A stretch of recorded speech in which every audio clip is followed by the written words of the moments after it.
Hello everyone, welcome back to our channel.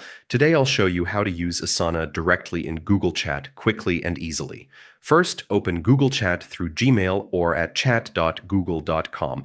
On the left-hand panel, click New Chat, then select Create a Space. Give your space a name so your team can identify it easily and click Create. Next, bring Asana into this space. Type Asana in the chat or direct message, then select it from the options.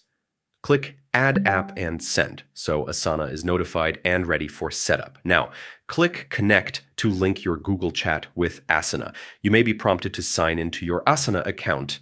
Click Yes, then Allow to grant permissions. Once connected, use the Asa settings command to customize which workspaces, projects, and notifications you want to receive. This ensures you get only the relevant updates for your team, and that's it.